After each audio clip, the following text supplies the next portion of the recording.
Hello and welcome to Traffic Paradise Radio. I'm Uno, and joining me today is Kira. Hello, Hi. Kira. Did you enjoy the Hello. race? I very much did enjoy the race. Oh my goodness. What a perfect way to redeem I ourselves thought from the you triple might have header. enjoyed it. Yeah, things were looking rather bleak for Merck, and I think they turned it around quite nicely. Yes. Honestly, best case scenario following the races we've had. No, definitely. Yeah, it was. It was. I was quite happy with how it turned out. Because obviously there's a bit of like history in the fact that it's like Antonelli's first podium and everything, but also just it's nice that there's another race winner this season. It was. I mean, we were kind of kept on making the joke that it was always Max or the McLarens in play, and no one else was even close. And this To be fair, weekend, it showed that actually no. I do think that it was sort of, if it was going to be anyone else, it would probably be George. So I'm quite glad that I was right. Yeah, Yeah, no, absolutely, because he's been Mr. Consistent this season for the most part, and he's always been there, just slightly shy of being able to really fight for the win, but always at play. And I think during the triple header, before we realized what a disastrous triple header it would be for them, I had actually predicted that George would do very well because I had seen him throughout the season, just kind of always being there in the fight. And I thought, yeah, he's going to, something magic's going to happen and he's going to get a chance to actually fight for that victory. I was a bit like early on that prediction, but I'm very glad that it came true nonetheless. So, yeah. Yeah, I agree. I'm just so glad with how yesterday went. It could have been such a disaster, and I think one of the big things was George being able to keep the lead at turn one was probably set the race up for him. Yeah, 100%. That's the thing. Like, it's all very well and good, like qualifying on pole, but it doesn't mean anything if you can't keep it. If you can't keep the position, And I mean, it's not Formula One. I'm going to just quickly refer to Formula One Academy, but I think it was Chong who drives for, I want to say Charlotte Tilbury. Yes. She had P1 pole position essentially because they did a reverse grid. And I think by the second lap, she was down in P13. Oh my goodness! How? What happened? Yeah. It was terrible, and I hope it was Chong, and I'm not like bashing Chong for no reason. No, I know Chloe Chong did have the pole for the reverse. Yeah, and it was just like it really showed that. Yeah, it's like P1 is great if you can keep it because a lot can go wrong in that first lap, and Chong sort of proved that. Now, obviously, they're driving all the same cars and everything, so it's a lot more down to driver error, I would say, than it is down to machinery, But yeah, I agree. Yeah, it's just it was just very like I was just like, whoa, because I was like, surely she's gonna finish in the points and she's gonna do well, even if she doesn't win, she might get a podium or whatever. No, P13, lap 2. It was just like nightmarish for her. So that could have easily happened to Russell. All he has to do is get a little bit of a bump or go into a corner a bit too fast, lock his wheels, whatever, and all of a sudden cars are streaming past him and he's been like left to the midfield, And I mean, this is why I was so stressed the entire race. I was watching it out in town with a couple of friends, and it was just I was so stressed the entire time. Honestly, I felt like I lost about 10 years off my lifespan at the end of that race. Yeah, no, Formula One can do that to you. It It's not just normally the does. drivers that age poorly, it's the fans as well. Welcome in, everyone. Hope you're having a good day. I hope you guys enjoyed the race. Do let us know how you found it. Yeah, absolutely. I just want to quickly pop in. I forgot that we even have a chat. So I'm just remembered right now. So I just want to say hello to Eliza, to Robin, and to Zeph. Welcome to Traffic Paradise Radio. So nice to see you there. Robin says F1 Academy was wild, bro. I did not enjoy the race. I'm assuming, Robin, you mean the Formula One race? not the Formula One Academy races. I really enjoyed the Formula One Academy races. And actually, there's one that I haven't watched yet. Race 3, I haven't watched it yet. I need to go and catch up on that. But yeah, it was definitely a race to either you were very ecstatic like Kira because your team did so well, or you did not enjoy that race at all. I think if I remember correctly, Robin's a Alex Albon fan. Well, that would explain it a lot. So let's actually take a look now at the finishings there, because we had quite a few DNFs. So let's start with those. We had obviously Alex Albon and Liam, and Robin says, I'm an Alex and Liam enjoy it. And look there, right at the bottom, and did not finish, Liam Lawson and Alex Albon. Okay. Ouch. So I don't know if Lando Norris counted as a DNF or just like minus a few laps down, because he did complete most of the race. I think he's still classified, but he'd still be P18 anyway and the DNF anyway, so I don't know. Yeah, it's a bit weird. Zeph said, I did enjoy the race because Yuki finally had some pace. Yeah, definitely. He did have pace. He just unfortunately had like a weird strategy.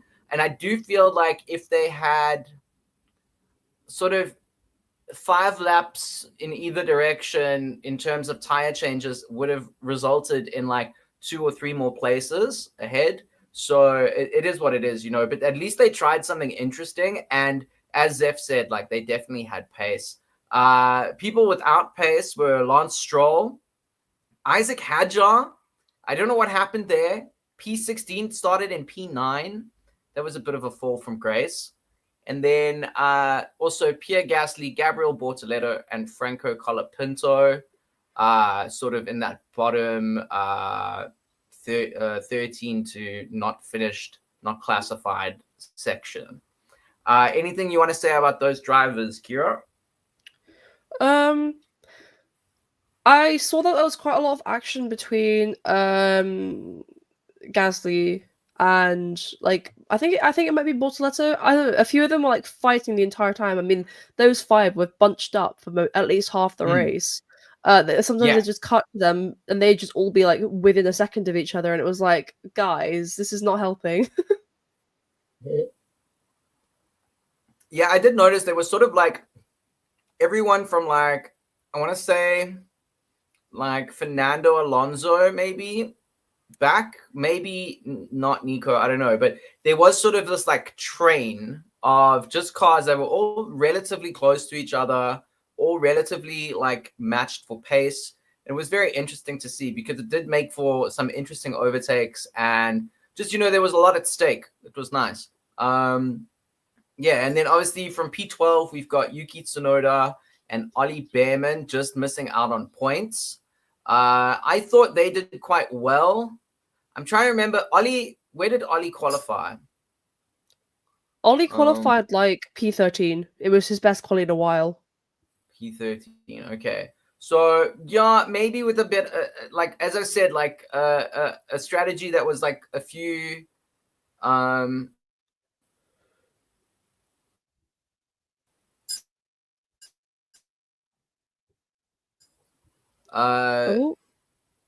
like if he had done his way, I feel like he might have been in points as well. Yuki, I've already sort of spoke about it, and we're going to speak about his grid penalty a bit later on.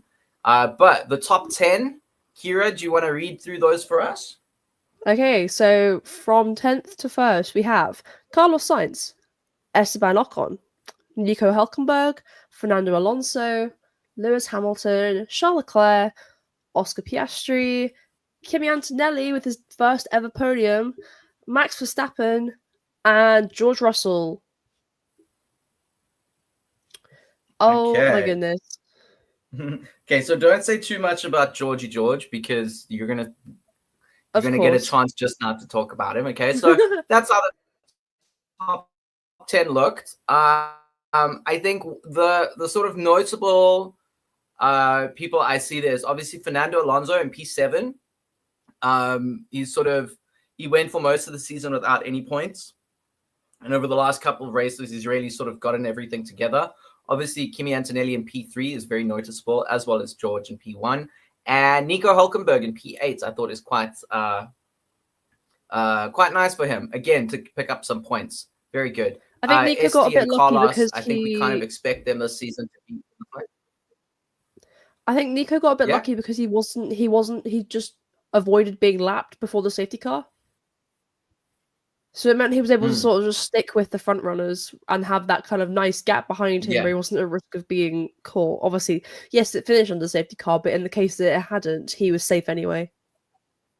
Yeah. And you gotta be, your whole race leads up to that moment. So you gotta be like, have good pace for the whole race in order to get into that position where you sort of have that protection. So well done to him. But let's have a look at how it's changed the drivers' standings, which is actually something I haven't looked at until right now. So let's have a look. Immy, we miss you madly, but Immy still made us these lovely graphics. So thank you, Immy. And yeah, we've got, obviously, in P1 still, Piastri. And now a whole 22 points off is Lando Norris. That's almost like a whole race victory. Okay. But and then 21 points off of Norris is Verstappen, and then 19 points off of Verstappen is Russell. So I mean, there's like a 62-point gap between Russell and Piastri. But if Russell can sort of win 3 in a row, for example, and the McLarens can have like a bit of a bad race a couple more times, we could see him coming back into the fight, So I would say he's still like a dark horse for this championship, but I think he can, with a bit of luck, like sort of close that gap a bit. I think he'd definitely be in contention to sort of catch up to Max. It really depends on how good the McLarens stay. Yeah, I mean, look, what happened, and we're going to talk about that a bit more as well, obviously, later on, but what happened with Norris and Piastri, that could easily happen again. And I don't know how McLaren are going to handle that, if they're going to employ like a no more racing allowed between the two of you. But if they sort of let them race, we could easily see that happen 2, 3, 4 times again this season, if we're lucky. Not lucky as a McLaren fan, but just lucky as fans of the sport, because it's very interesting. As Robin it was very says, entertaining. I hope we get more McLaren fights. That was fun. It was super fun until Lando messed it up. It was great fun because it was the first time they've actually fought against each other this season. It was so nice to see. But John, it is obviously it did come at that price of losing all the constructors' points, but yep, they're quite safe. I mean, I think they're finding the constructors. We're gonna have a look at that now. But I mean, I just think quickly, let's just have a look here. Yuki is still stuck in P15. I'm trying to see if there's any other notable changes here. Alonso up 6 places. Or is that points? He's up 6 points. 6 points. Up 2 places. Okay, up 6 points, up 2 places. Okay, there we go. And then we've got Ocon jumps back into P9. He takes back P9 from Hadjar. He's doing very well with no points, but still in P8. And then everyone else kind of maintains position. Behrman and Lawson drop down, and Alonso takes over from them. So an interesting shuffle. For me, yeah, Hulkenberg's in P11 in a Sauber. Yeah. Yep. Which is crazy. No, he's doing very well there. He's doing very well. And for those of you who are still following on from our beginning of the year predictions for the whole season, Jack Doohan is still not last. So make of that what you will. But some of us predicted that he would finish the season in last place. And Colapinto is still in last. So we might all be rooting for Colapinto to get a point or two, because that'll really help some of us in our predictions for the end of the year. But that said, let's move on to the constructors. Yes. Because here is where things are interesting. So McLaren, huge gap. Okay, massive gap, 175 points. But Mercedes with an enormous 40 points haul for the weekend. That is insane. That's an amazing amount of points to get. And it's put them into P2 in the championship standings. And Ferrari are not all that far behind in P3, only 16 points adrift. Who else have we got in the championship standings, Kira? So currently Red Bull are staying in P4, although they're only 21 points behind Ferrari now. Well, that was the same as last week. They had the same points gain this week. Then we got Williams, who got 1 point. Then you got Haas, 27 points off of Williams, which it's not loads, but they have to basically double their points that they got so far, which so it's probably not going to happen anytime soon. Then you've got RB in P7. They've been doing all right, but they've suddenly lost that position, although they're equal on points to Haas, so that could change at any moment. Aston Martin finally got off the bat. They managed to overtake Sauber, but only by 2 points. So, and then Alpine dead last, having a bit of a disaster year so far, it seems. Who knows if they'll be able to get it back? I don't know what's going on there, really. Yeah, not great from Alpine this season, but yeah, I think notably is Racing Bulls. I think Alpine, they just had bad weekends. Alpine didn't even have a DNF, and they still didn't get any points. Whereas Williams, Haas, Aston Martin, Sauber, they all picked up points this weekend. Racing Bulls had a DNF and a shockingly bad strategy for Isaac Hadjar. For, as we said already, P9 to out of the points is ridiculous considering the season he's had so far.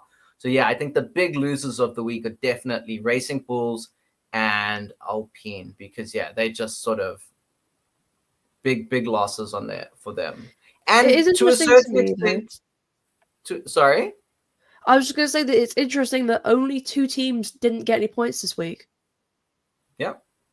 And I think McLaren will be sort of, they're not in a terrible position, but I do think they will look back at this race and just sort of ask, hey, what was going on here? Because no podiums.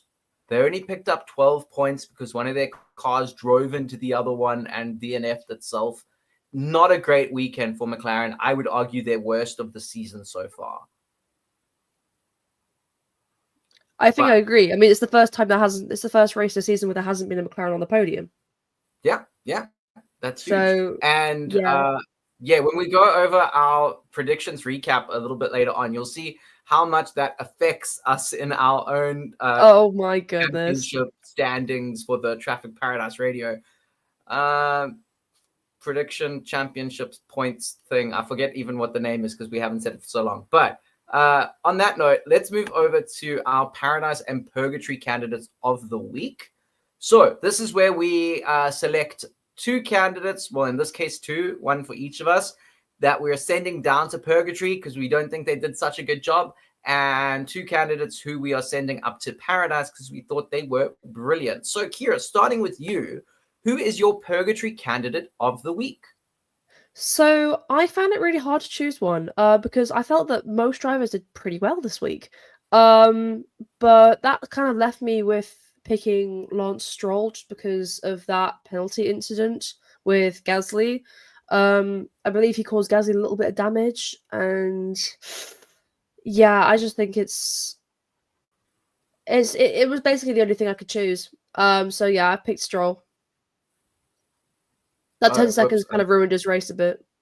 Yeah, I was supposed to change the graphic to Stroll earlier on, but there we go, Stroll. Not a great weekend for him. I mean, obviously he's coming off of some surgery to his wrist or his hand, and he was in a lot of pain, didn't race in the previous race. So we can sort of forgive him for not performing brilliantly, but crashing into other cars, not great. So and let's his not home do that. race, a bit of a shame.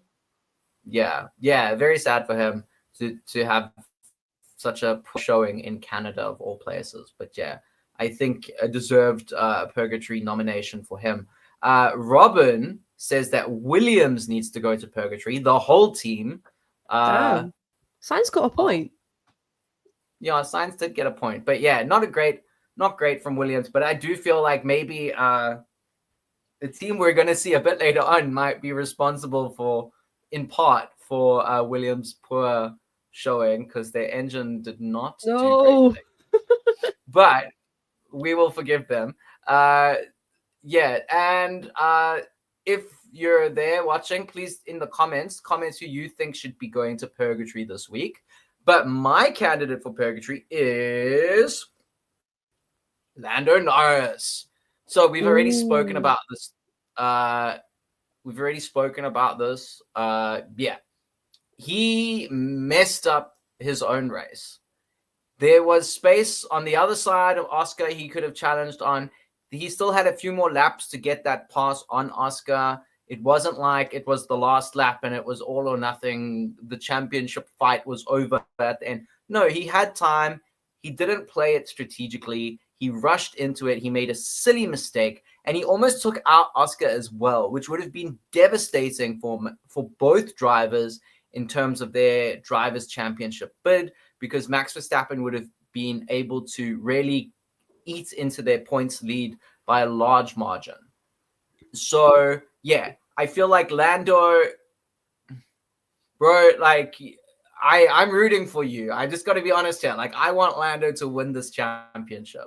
I like him. I don't really understand the hate he gets. I kind of dig him. But, bro, you cannot be doing stuff like this. You gotta be thinking long term. And I feel like many times this season, Lando has thought long term. He's sort of thought about, hey, if I go out on this first corner of the first lap, if I get taken out by Max or another driver, like, it's going to really hurt my championship hopes. So I'm just going to play it cool, take it easy, and just bring home some points.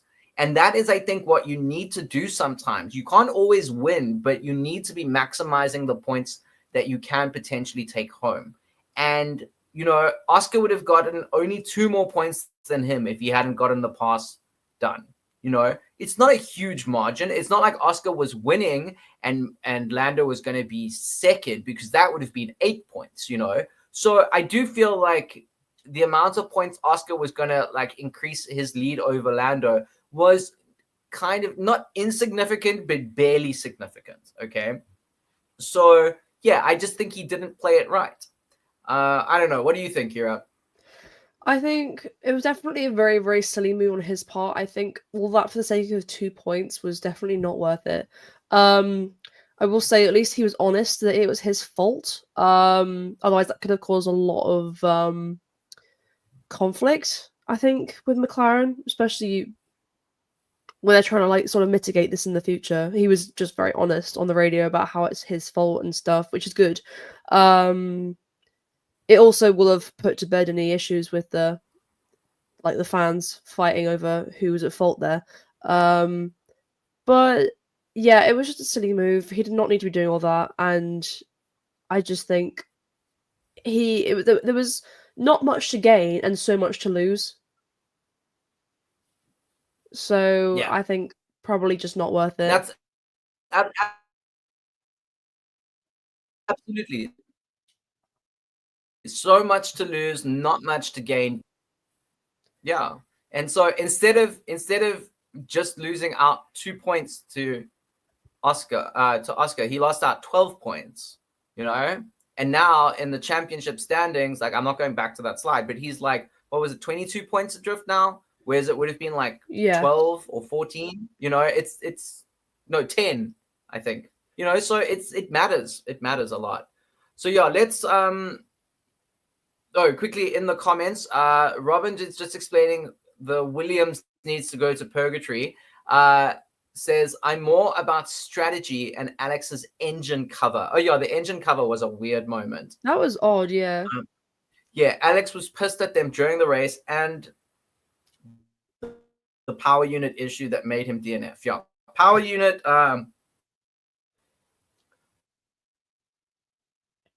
we'll blame Mercedes for that Any excuse, Uno. Goodness. Zeph says, yeah, I think I'm back. I think. Yeah. Am I back? Yeah, yes, okay. You're back, Uno. So Zeph says the stewards, and Robin agrees, oh yeah, the stewards need to be in purgatory too. That's just you wait. We've got a segment coming up that discusses that. So just be patient. We are going to discuss it. But before we do Stay tuned, guys. We're going to say to Lance Stroll and Lando Norris, for your sins on and off the track, although in this case, mostly on the track, you are damned to purgatory. May the gods of motorsport have mercy on your souls. But after sending those devilish candidates down to purgatory, we shall now uplift some candidates to paradise. So, Kira, who is your paradise candidate of the week? Well, who would it be for me other than the entirety of Mercedes? Oh my goodness, that was quite the redemption arc that we had this week. I'm not going to say anything in terms of consistency. Like, there's no way that I can guarantee, or anyone can guarantee, that they'd stay consistent. But this race was just so good for us. It was so needed. George getting the pole was a good sign. And I think for him to be able to keep that and convert it to a win is going to be really good for the team's morale. And then Kimmy has got his first podium. Oh my goodness. Third youngest podium sitter, which is, I'll be quite a stat in itself. And I managed to watch the podium celebration. My phone was just about to die while I was doing this, and I was on 1% battery watching the podium because I was like, I am not going to miss this for anything. My phone did indeed die, but it was worth it. Oh my goodness, what a race. I'm very happy with that. And strategy seemed pretty good. They were basically just following Max, which is, it's fair enough. They had to mitigate that threat. They did get a little bit lucky, I'd say, with the Lando's incident. But I think, honestly, I do think that Kimmy could have probably held off Oscar anyway if the McLarens were fighting. So, but either way, it's just such a good result for us, and I'm very, very happy. Yeah, I agree with you about Kimmy. I think that even if Norris had been able to overtake Piastri would have come back at him. He would have had DRS. You know, they would have been fighting till the end of the race. So Antonelli probably would have been able to open up another the lead to sort of not get caught by the end. So yeah, I think it was, and for Antonelli, it was really that opening lap, that first sort of corner. You know, he got the moves done and he was in a solid position from then on. And he was able to maximize his potential in the race because he had such a good start. And it's similar with Russell. You know, the Mercs really had a great start to that race. And again, going back to what I said about Chung in the Formula One Academy, it's like your start it really matters. Like, your position is important where you start, but how you start is even more important. And I think Mercedes really showed that they were able to maximize that this weekend. And I would imagine that Red Bull and Max Verstappen will be taken a bit aback by it because they were probably like, oh, look, the McLarens are nowhere to be seen. Let's win this. And all of a sudden, here comes Toto. And I'm sure Toto will enjoy that a little bit more than he probably should because – you know, he doesn't have the best relationship with the Red Bull guys. So yeah, but yeah, I think very deserving of paradise. And in the comments, let us know who you think should go to paradise this weekend.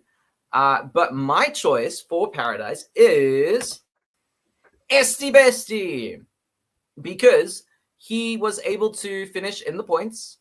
Didn't have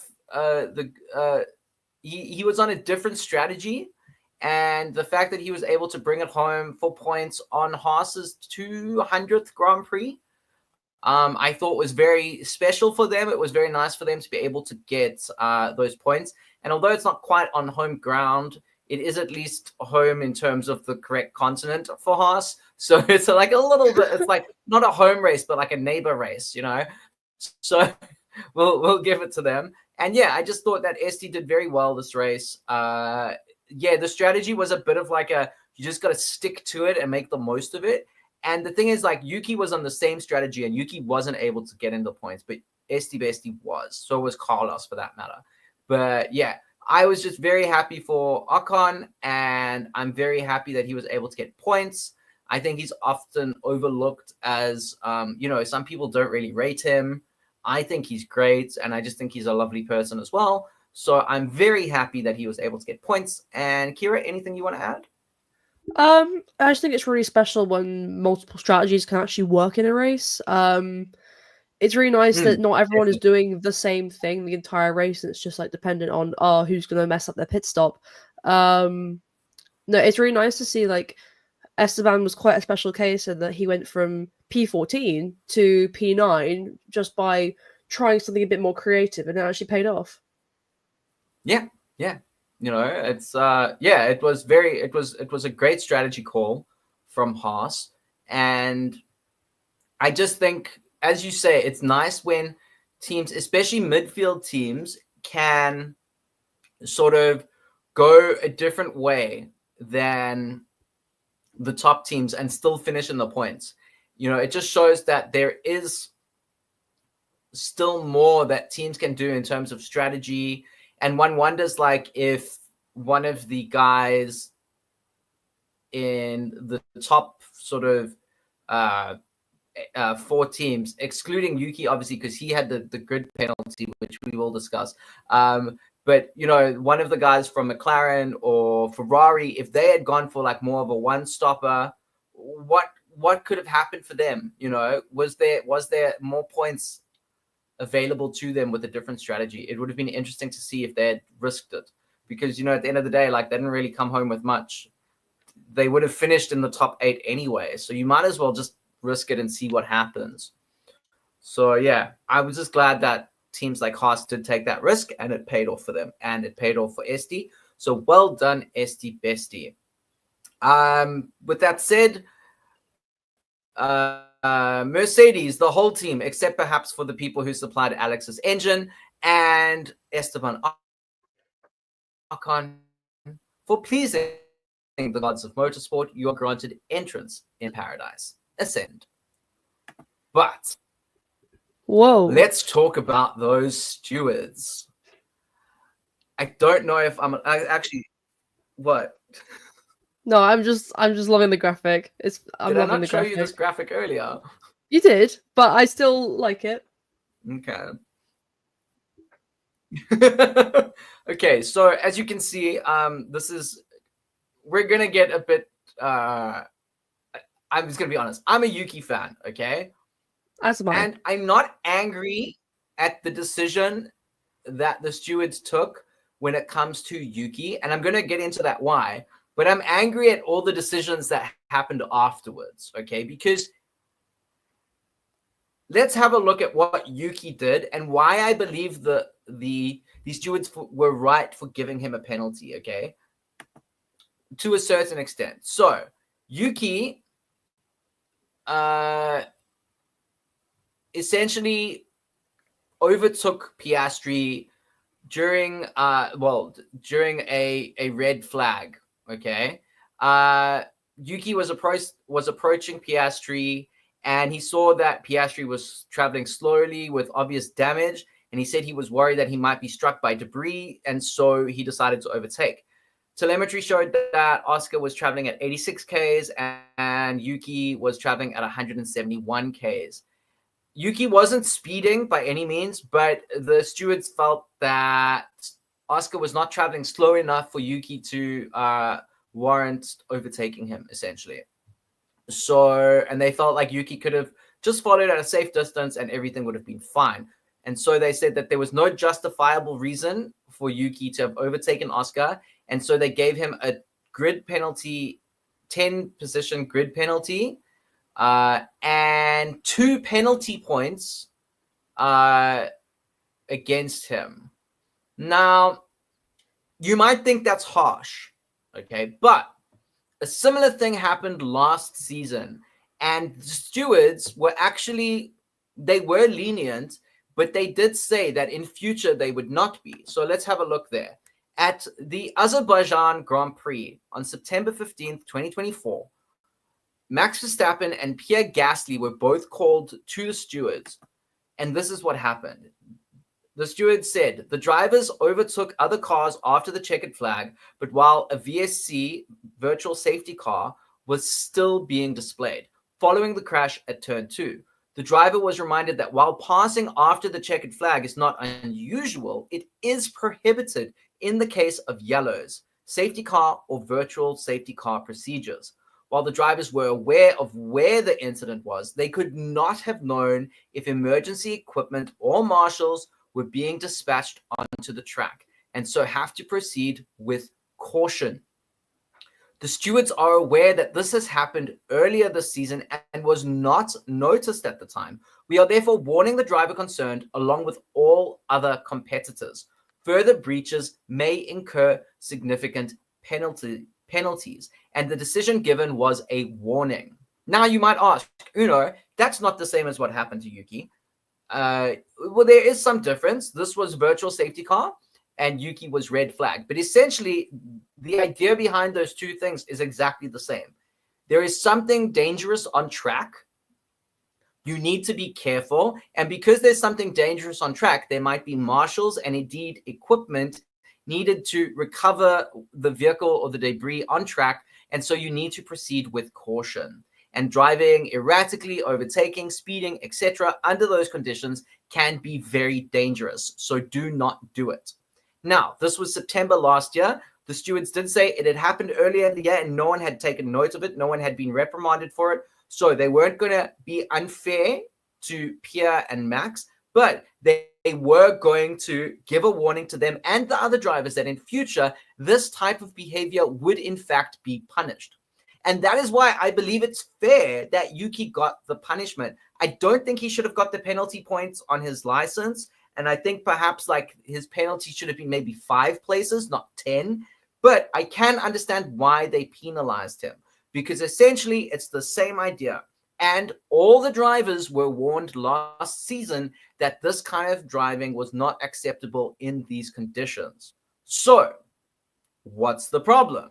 Well, 1, 2, 3, 4, 5 drivers overtook the safety car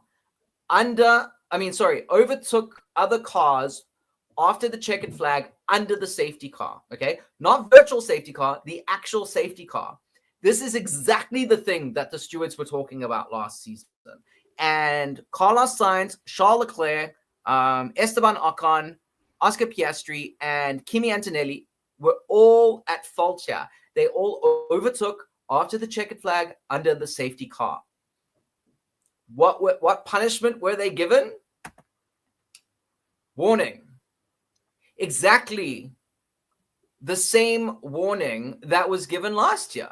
While drivers were aware of where the incident was, they could not have known if emergency equipment or marshals were being dispatched onto the track, and so have to proceed with caution. We are therefore warning the driver concerned, along with all other competitors. Further breaches may incur higher penalties. How? Why is this? So, yeah, right now, I'm just going to ask Kira for your input because I think I've spoken for quite a bit now. But yeah, Kira, what do you think about this? Do you think this is a fair application of the rules? First of all, with regards to Yuki, and then with regards to the other 5 drivers at the end of the race, given what the steward said last year in September at Azerbaijan. Okay, so first thing I'd say is that realistically, the end of a race and in a practice under yellows, they're both going to be not high speed, right? So they should be considered with, I'd say, the same kind of scrutiny. I'd say they should at least have the equal decision making. In either case, like whether that's a penalty or not. It's really hard to argue whether it should be penalized or not because I completely understand the dangers of obviously they're still going pretty fast. But at the end of the day, at this point, Lando's car had been removed. There was nothing on the track. The safety car would have come in that lap if there was another lap anyway. It's hard to say. But the same thing in practice, where Yuki probably couldn't judge how fast Oscar was going, probably thought, oh, he's probably going slow enough that I can overtake him. It's definitely an odd discrepancy. I'd say, I think realistically, if they were going to penalise Yuki for that, especially that much, they should have done at least a bit of a penalty for the others as well. My personal overall opinion is that Yuki should have got less of a penalty.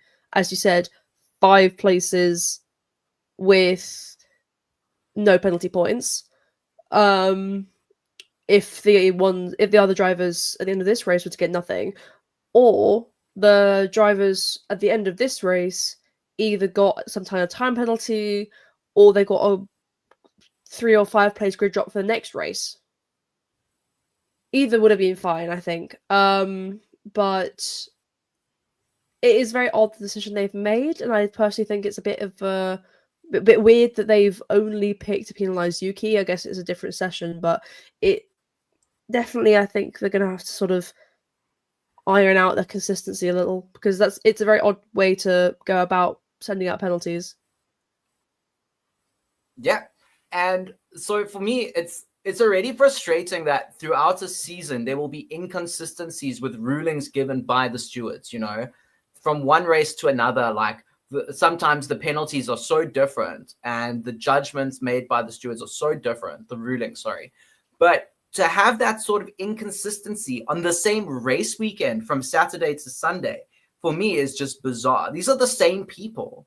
So for me, like, if you're gonna be strict, okay, and you're gonna interpret the rules exactly as they are, and you're not gonna give any leniency or leeway, fair enough. But then you got to apply that all over the board. You can't be strict on Saturday and then be like, it's okay on Sunday. Like, no, that's not how it works. Either be strict or don't be strict, but be consistent.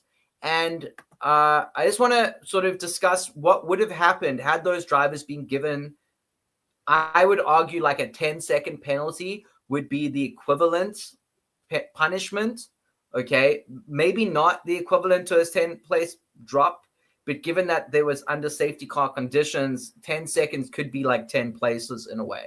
So this is what the top 10 would have looked like had those 5 drivers been given a 10-second penalty, okay? We would have had Russell Verstappen staying at where they were, and then Lewis Hamilton would have actually had his first podium for Ferrari.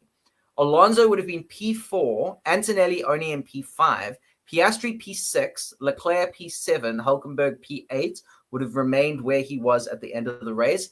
And Behrman and Tsunoda would have jumped up into the points while Ocon and Sainz would have fallen away. So this is significant to me because those points, especially, okay, so Haas kind of would have gotten the same points haul. Okay, fair enough. But Williams would have lost a point and Red Bull would have gained a point. McLaren would have lost an extra point or two, and Ferrari would have gotten a big amount of points, and Aston Martin would have gotten a big amount of points. When it comes to the end of the season and they're calculating who comes where in the championship, it would really significantly, a result like this would significantly affect, for example, Aston Martin, how much money they get from the prize money collection, because they would have probably been in like P7, maybe P6, so it would have been a big difference for them. And I think that this decision, because the stewards were all over the place, it makes it very difficult to know who actually deserved to finish that race, and let's say that we think that the drivers didn't deserve a penalty for overtaking under safety car after the checkered flag. Maybe you're of the position that that's fine, actually, it's not that dangerous. Well, then surely the same should apply to Yuki, in which case he would have started P11. He probably would have finished in the points. So you kind of have to, you can't retroactively fix what happened to Yuki, which means you have to be fair to the other drivers because of what you've done to Yuki, and you've got to be not fair, but rather strict on the other drivers, because now what you've created is an imbalance in terms of who gets treated in which way. And I don't feel it's like some people like, oh, it's racist towards Yuki. Like, I don't think it's a racial thing. I think there was some politics at play here, because to take away Antonelli's first podium would have looked really bad. Okay. I actually do agree with this. Yeah. You know, and they might have said, oh God, we can't, you know, like Antonelli, we've got, the youngest in like, or third youngest podium. So that, oh, Antonelli, Italy's so happy. Da, da, da, da, da, da. You know, there's this momentum and this narrative around Antonelli's first podium, which, you know, in fairness is lovely and wonderful and amazing, but you can't reverse that now, because then you look like idiots. You look terrible for taking away. And, you know, people will be like, oh, he's just a child. How could you take away his trophy? You know, whatever it might be. But like, it looks bad to do it. So now all of a sudden the stewards are like, oh. And as Zeph says in the comments, how long it took to come out with this ruling was a joke. Like, they were thinking of how to word it because of the penalty they gave Yuki. And I have to agree with that. I think it was in part because of what happened to Yuki and in part because of what happened to Antonelli. And I think they were just playing politics, trying to be as inoffensive as possible, because they didn't want to like stir the pot or whatever. But it was completely against what they had been doing for the rest of the weekend. And so, yeah, I just think also, I mean, Lance Stroll got 2 penalty points and Lando Norris didn't get any. You know, just like, I don't get it. I don't understand the consistency there. Yuki got 2 points and he didn't crash into anyone. And Lando crashed into Oscar and he got 2 points and he didn't get any points. You know, it's so odd. Inconsistent. It's so inconsistent. And it's like, either be consistent. And this is the thing why, you know, I've always said, oh, you need to have the same stewards at every race. But like, maybe not, because this is like the same weekend and they still got it wrong. But there needs to be far clearer guidelines on what stewards can and can't do when it comes to giving leniency. And I think that leniency needs to be written into the rules. Like, are there mitigating factors? For example, Yuki's decision to overtake Piastri was not just a I don't care. He considered that Piastri's the car with damage. He might not be able to get back to the pits, whatever it might be. And so I'm going to overtake him. And there's also dangers at play in being behind a car that could be falling apart at any minute. So that's a mitigating factor. And in that case, you go, okay, fine, not 10 places, not 2 penalty points, but a 5-place grid drop. That's a fair mitigation of sentencing, okay? But in this case, with these 5 drivers I mentioned, there was none of that. Sorry, I'm going to stop talking now. Kira, anything more you want to say? Not particularly. You've basically got everything. Well done. Okay, sorry about that, but this thing really pissed me off. So yeah, so Yuki, I'm really sorry, Yuki. I thought it was very unfair, but let's look at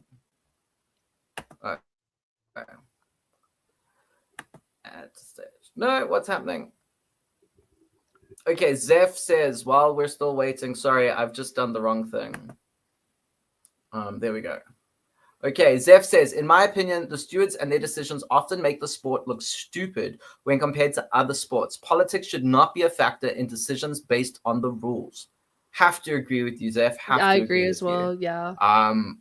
There should be no consideration given to what the narrative is or what it will look like to the public if the stewards go one way or another. No. And this is sort of, it boils down to like those decisions that were made also in like Abu Dhabi 21. I know we're not supposed to talk about that race because it's so controversial, but Willow, we're getting to that, don't worry. But like the decision to change how the safety car and the unlapping of cars, etc., was literally made in terms of spectacle. Was like, what will give the best show? Not what's in the rules, but rather what will be the most entertaining way to end the safety car period. And it wasn't based on rules. It was based on spectacle. And I'm sorry, but like, then don't drive Formula One cars. Drive minis with like glittery like streamers pouring out of them and clowns, you know, because that's spectacle. But if you want Formula One, then you can't, the spectacle will come because of the cars. The cars themselves create the spectacle, but you can't artificially create that spectacle. It's not right and it's not fair. But Willow asked, did any of us get points this week for predictions? And yes, kind of. So let's have a look. These were our predictions. Pole position, the McLarens. No one got it right. Podium, third place. Kira, in fairness, you and Tay and Lacey were on the right track. Okay. As for you, Una, you weren't to a certain far degree, I was, and Lee was, and Willow and Immy. We all kind of had the right people, but just in the wrong place. Okay. Neve, sorry, not even close. But none of us got that right. Fourth. Third place. She was close. Second place. One person got it correct. Kira, you got a point for Max. Okay. So from out of those 3 predictions, Paul, third place, second place, there's only 1 point allocated, and that's to Kira. So it shows you how bad of a weekend we had. Then, first place. Oh dear. No one got anything. Okay, so again, just shocking. We all predicted Max or the McLarens, and Russell said no thank you to that. And the wild card prediction. Yay. Kira predicted, I think it was double points for Merc. Yes. Just because of the horrific 3 weeks, Immy let me off and said that I could have that as my wild card. Yeah. And good timing on that one because, very good. I think Neve said it would rain. That didn't happen. Immy said Bortoletto points. Is that Bortoletto? Yes. I can't actually see without the colors. Yeah. Willow said it would be a terrible weekend for for Mercedes. Lacey said, I think Carlos wouldn't get points. Tay said, I don't know, there's a broken car there. I don't know what it's about. Lee said a bad weekend for Aston, or a good weekend for Aston. Double points for Aston. That's what Lee said. I said it would be Yuki's best race of the season. Ouch. Shocking. Yeah. And so Kira's the only one who got any points. So let's take a look at the prediction leaderboard, because we have, let's start from the bottom here. In 7th place, we have Lacey and Willow on 11 points. In 6th place, we have Tay on 12 points. In 5th place, we have Lee on 13 points. In 4th place is me on 14 points. In 3rd place is Kira on 15 points, jumping up from 5th place last week. And Neve is hanging on to 2nd with 16 points. So very close. From 7th to 2nd is only split by 5 points, which is essentially the points haul for a weekend. So very close. But then you have Immy clear ahead on 21 points. So Neve, you could get a perfect weekend, and Immy could have a pointless weekend, and Immy would still be in first place. So there we go. Immy is the Oscar Piastri, fittingly, of this season. And I don't know, I'm like the Charles Leclerc, maybe, if I'm lucky. Kira, I would say arguably you are the Mercedes or the George Russell of this season, because you've had a great weekend when everyone else was falling apart. Indeed. So well done to you. Ironically, this is the first week that I haven't predicted Kimmy in P3, and then he gets P3. Yeah, sorry about that, but it's okay. I gave up on my bit. Yeah. Okay, so that's the leaderboard for the Traffic Paradise Radio Prediction Competition Points Championship thing. Hold on, we actually have. Let me play the thing.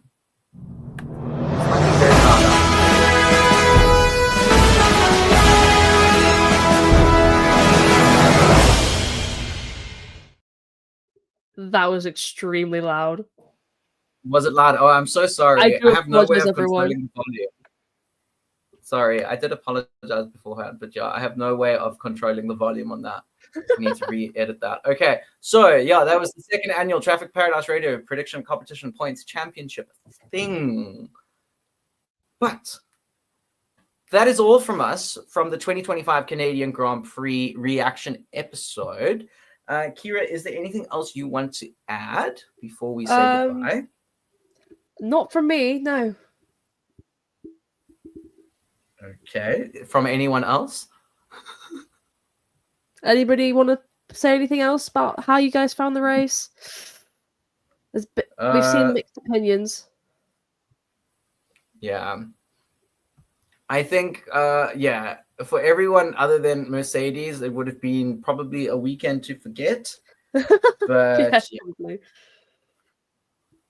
so next up, we will be in Austria. For Red Bull's home Grand Prix. Should be interesting. Will Max be able to win there? Will Yuki be able to improve his performance there? How will McLaren perform? Will Mercedes sort of continue this new form? I think there's a lot of interesting things still to happen, especially before the summer break. So we will be back probably on Sunday, maybe Monday, with our predictions for the Austrian Grand Prix. So make sure you subscribe, and while you're at it, leave a like and comment down below, because it really helps the channel and it helps the video to perform well. But most importantly, subscribe so that you can catch our Austrian prediction episode next week or this weekend, depending on when we decide to do it. But that's all from us. So, Kira, thank you very much. And thank you. To Immy, thank you very much while you are off studying and doing exams, but still making graphics for us. We appreciate you. And Immy will be back, I think, for Austria, I hope. I believe so. Yeah. We missed you, Immy. Come home. Come home. Also, Zachary, wherever you are, we haven't seen you for like a year, but we miss you too.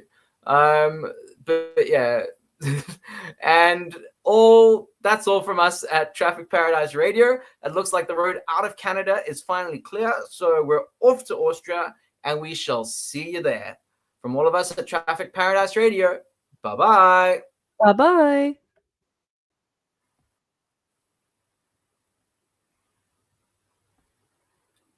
Oh, this is so awkward. I haven't played the music yet.